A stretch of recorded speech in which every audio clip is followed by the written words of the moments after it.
Bones are amazing things. They hold us up, they support us, they make us strong. But bones have other uses. In the past, bones were thrown by diviners, seeking out the mysteries of the future. Now the bones are cubes, made of plastic or resin, but they still reveal things to us. As they fall from our fingers and rattle across the table, the story becomes clear. Welcome to Bone Throwers Theater, an RPG actual play podcast.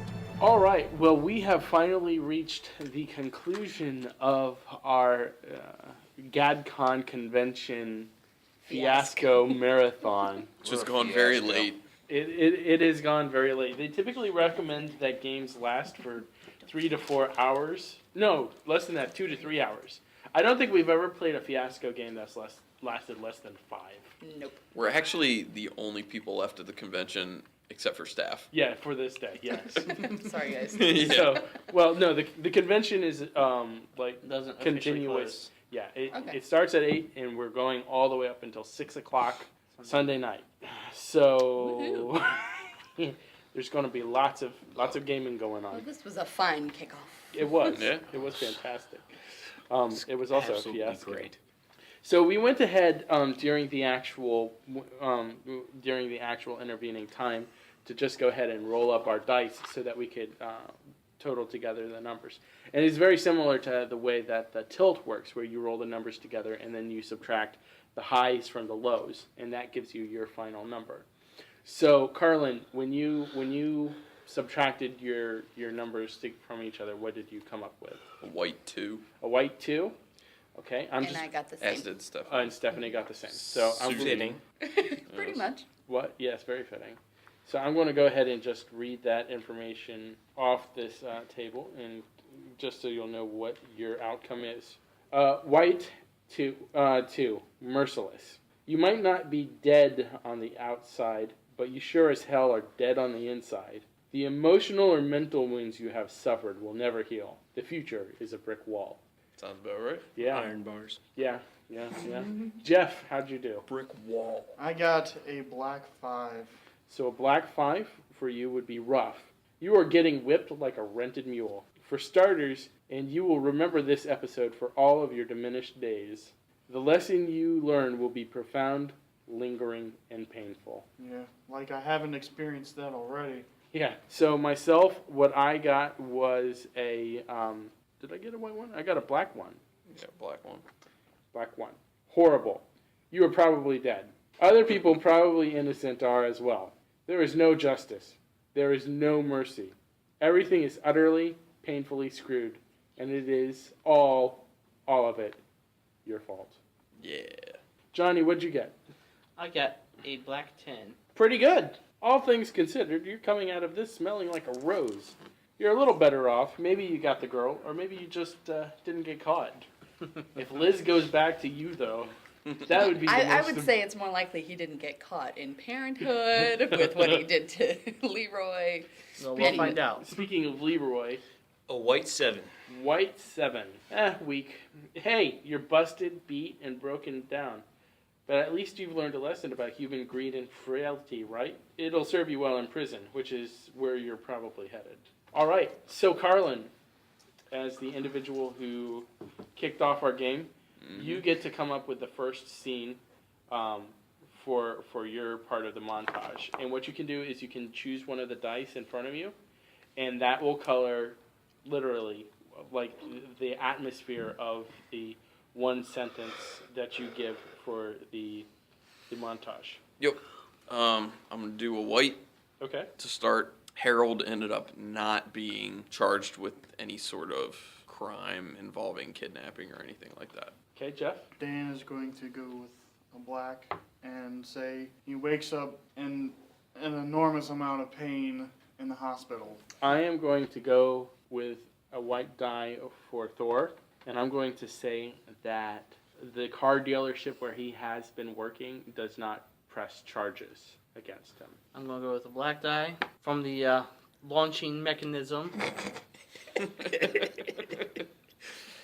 my house has sustained severe damage, and the fence is no longer upright.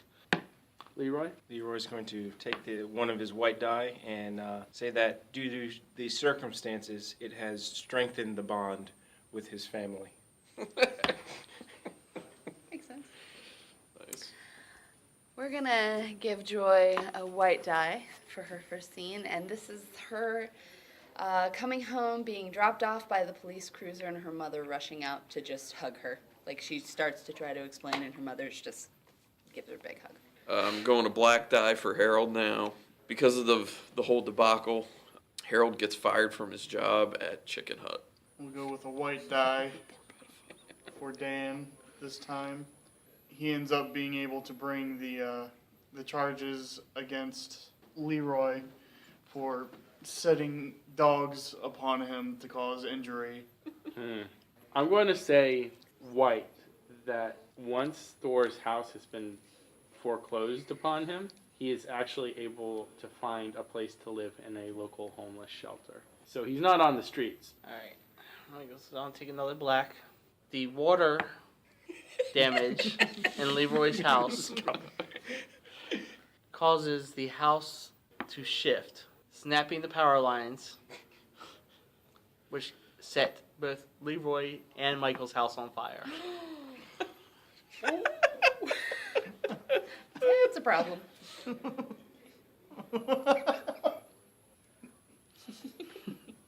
Are you gonna get severe third-degree burns again? No. No.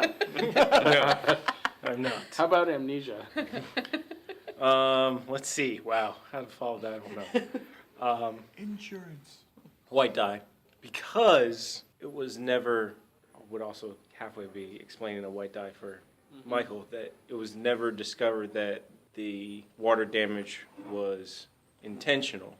Insurance paid for it, and we were able to move into a new house. This is Joy after the tearful reunion with her mother, being narked on by her uncle, and ending up being put in counseling because she was caught messing around with a guy more than twice her age, and running away from home. White die for Harold. After the whole stolen car thing, Tate kind of feels bad about that, and since Harold lost his job, Tate allows Harold to move in with him and live rent-free. I appreciate, That's a nice white die. Yeah. appreciate that one. Gonna go with another black die for Dan. After bringing the charges against the invalid, the entire community looks upon him with many a frown, and he is then shunned even further than before. Oh. Not able to keep his dignity, Thor actually goes to a local trash compactor. Ooh, fitting. Oh. Trash man. Oh, Yeah. yuck. I'd hate to be the one to clean that up. He slits his wrists and then just falls into the compactor. Before he could be seen by anybody, he burrows down into the garbage so that he will be smashed into a little cubicle and never be found. I swear that happened on Bones. That was It a did car. happen on Bones. Okay. That was my last time. Good grief. Obviously. Sad. Can't have anything happen Alright. after that. I'm going to take another black die for Michael. The fire that consumed the houses left him homeless, and the fire also spread to several of the other neighborhood houses, making it an unlivable neighborhood for many people. And Michael had to go live in a homeless shelter for a period of time, being homeless and jobless. Let's see here. The black die. Would your black die have to be last since you end on a No. down note for No, your aftermath? No. no, it doesn't have to be. Oh, okay. I mean, there could be one glimmer of hope. Okay. The black die would be because of the lawsuit. He's no longer able to just live off of his relatives or disability, and had to go back to work. Making catapults. Joy's black die is when she finds out about Michael being her father, and not only not wanting her, but basically being so distraught over being her father that all he wants to do is go smoke up. All right, and the final die for Harold is a black die, and that is that he has his heart totally ripped out of his chest because he can't be with Joy, never hears from her again, and on top of that, just because he was associated, even though he wasn't found guilty of anything, because he was associated with everything he was associated with, no one ever dates him. He lives alone. Well, I mean, he lives with Down Tate, by the river. but alone relationship. That's what happens. That's what happens Down when by you're the a river. sexual offender. He Well, wasn't, he wasn't a sex offender, though. but Never people got brought. thought it, Yeah. and that's He why. was That's tainted just by as the- bad. Yes. The So, reputation. end to him. That's the end. Bummer. A white die for Dan again. He meets a young lady that finds him somewhat appealing.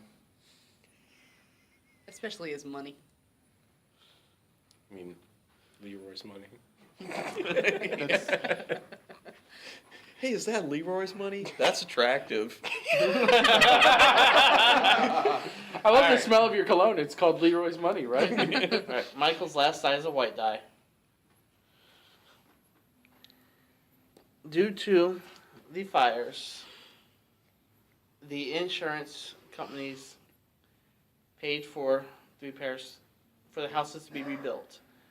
And Michael got a job as the foreman of the construction crew rebuilding the neighborhood. Oh. Leroy's last die is also a white die. In moving, strikes up a good relationship with his next door neighbor, and they share a common hobby of skeet shooting with homemade catapults. And that neighbor just happens to be Officer Beaverage. Yes! Oh. Awesome. Nice. Thanks for the cameo.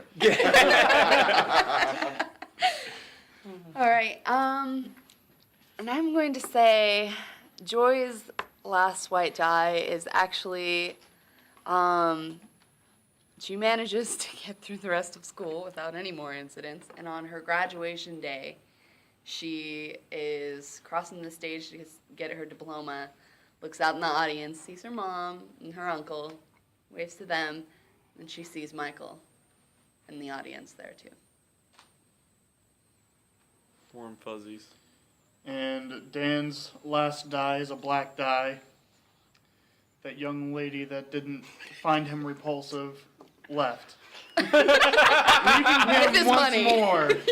And they had a Leaving him dog once together, more. and she took the dog with her. Oh, Left and I out, forgot to add betrayed, this. and abandoned. That Leroy's call whenever he shot the target was Leroy Jenkins. Oh my goodness. And what a fiasco it's been. So we've got a few more minutes here. Carlin, Thoughts? Jeff, this is your first time. What'd you think? It's crazy. It was a fiasco. It was ridiculous. But ridiculously awesome in It the was. sense that we were talking off audio that we want to do a second one. A sequel. We want to do a second, a sequel where Michael and Leroy are in the same nursing home, and the war wages on. That would be pretty darn hilarious. Oh my goodness. But it was great. Fun game. You know, the thing is that whenever you start a fiasco game, I think more so than a lot of other standard role-playing games, is you never know exactly where it's going to end up. You know, because you know it's going to be bad, but you don't know How bad? how bad True. until it actually occurs. And in this case, your character's dead. That's Killed pretty common, himself. Yeah. Oh, It's very dying. common for people Yeah. to die. It's pretty common. Okay. I was actually surprised So- only one of us died. Right, that's what I And was gonna like say, so that's none weird. of us really went to prison. Yeah. So that was Or a were change. severely injured. Right, I had well, yeah. I had a very good happy ending. Yes. You did, you're welcome. Harold was Alright. emotionally destroyed. Yeah. Well, I mean, that's just one wanted- thing. It was hard to have a negative ending for Leroy, especially with 3 white die and only 1 black one. It was Yeah. like, Right. Yeah. It was weak though. I mean, it like he made a friend. Yeah, That's kind of it. You know, he ended up having to move, and He's an invalid. One friend to him is like 50 friends to a normal person. that's horrible. Carlin. I enjoyed, I always enjoy the NPCs in this game. We always have some classic NPCs, but Seamus this time was pretty especially, Seamus Seamus? and Officer Officer Vivarage were both. I like them. Also a We call should out. keep Mike. A call out to Greg earlier Mhm, on for as playing my mom. as Joy's mom. Yep. That was pretty fun. Yes. Good times. Yeah, I will say I enjoyed playing Tate as well. yeah. He was fun. Tate was a fun character because He did was, not care. He was mentioned earlier, and it's like, oh well, who's this guy? But it came in nice later to go, oh well, he's a drug dealer. There's a lot of drugs going on. He's a car salesman. Well, he could probably get someone a job. So I mean that just really worked out. that was also interesting to see It- that when things got heavy, sort of both Tate and Leroy sort of had the same sort of attitude. It's like, all right, I don't care. And they just Yeah. did stuff. They just got stuff done. Although that's kind of, I feel like that's a little typical of Carlin's role-playing style. What? Nah. How? How's that? Just like, smack.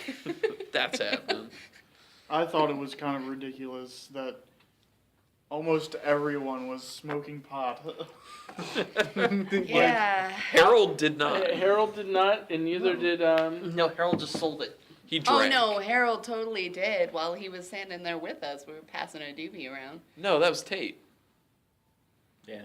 That was No. Yeah, Tate. she's talking about in the backyard. In the Yeah, in the backyard. backyard with When I Michael. found out you were the dealer.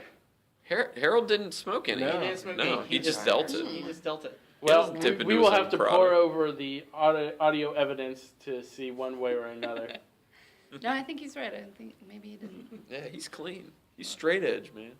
He just deals it. He's just looking for the easy money. I will say this is my first time playing a character of this variety. And Awesome. it was, I loved it. It was so much fun. It was fun to watch you do it. Whatever. So old crippled guy But he's not on even the that old. win Doesn't list. care. He's not even that old. Probably He seemed like old to me. late 40 or yeah. 50. Yeah. Late Yeah, 40s. alright. Yeah. Early Being 50s. an I just invalid, had fun that, like joining in with you. I was makes like, it so much he's older. having too much fun to It's keep like, it to what himself. crazy stuff can I just do? I told you. I'm there's gonna a lot help you can do. catapult stuff too. It's like reaching old early. Yeah. Yeah, a little bit. Yeah. It's like being Johnny. That's a great thing to say about your husband. Oh, he knows it. I love He says it we're all trying the to time. come up with short little one-liners too, short little jabs. That was a lot of fun. Try growing grass there. I'm returning your bowling ball. Say hello, kitty.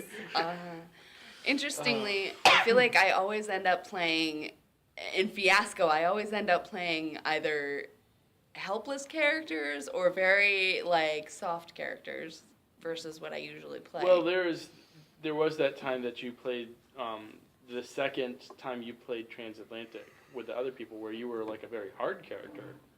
Well, yeah, I was leading though. Yeah, So, I would but like the to. first time we played Transatlantic, I was like very soft. a steward. Yeah, a very soft 20s stewardess. I would like to point out that cat is still in that duffel bag. Burned to a crisp. Nobody Many touched a imaginary cat out of animals the bag. were harmed during the making of this video. I think it's fitting though because Michael didn't want to accept responsibility for having a child. So why would he accept? worry about the Right. cat? Yeah, You why don't would he care. take the cat out of that duffel bag? He was more concerned about It his wasn't flowers really and my his cat grass. as much as the cat that came by and I put out food for. Right. It was this one little friend. The cat smoked with him. I was clean until that one night. Yeah. It all went And then with your the daughter hell. corrupted you. Oh. I was really kind of tempted to make that the misdirected passion, and like she starts having a thing for this older man who lights up with her. I love the bombs that got dropped in the middle of Just scenes. regular scenes. It's just like, I didn't start doing it again until I saw your daughter doing it. You mean your daughter? Yeah. Oh my god. Oh, that was fun. I I love can't cats. process this. I need to smoke weed now. That was good. Excuse me? So what do you do when something really difficult happens? I just make Light a up. bomb and go to town. Oh, that's a lot of people's reaction. Hmm. All right. Well, I think It's past all of our I think bedtimes. we're going to call it a night there. I know Mike wants us to leave so he can get a nap before the rest of the con goes on. So, thank you very much for listening to a extended 2-week edition of Bone Throwers Theater. We're going to have to set up like a special archive on the website just for this. Yeah. Yeah. So, anyway, I hope you have a good one. Thank you for listening to Bone Throwers Theater. The cast is Carlin, Jeff, Jeremy, Johnny, Jordan, and Stephanie. This podcast is released under a Creative Commons Attribution, Non-Commercial, No Derivatives 3.0 Unported license. Please feel free to share the podcast, but please do not modify it or attempt to gain financially from it. To find the show online, visit our site, bonethrowerstheater.com. Our Twitter feed is @bonethrowerstheater, and our email address is bonethrowerstheater@gmail.com. Join our social networks on Facebook and Google+. Podcast art was designed by Laura Tress and is used with her permission. Until next time, may the bones fall in your favor. This has been a Nerd Circle podcast production.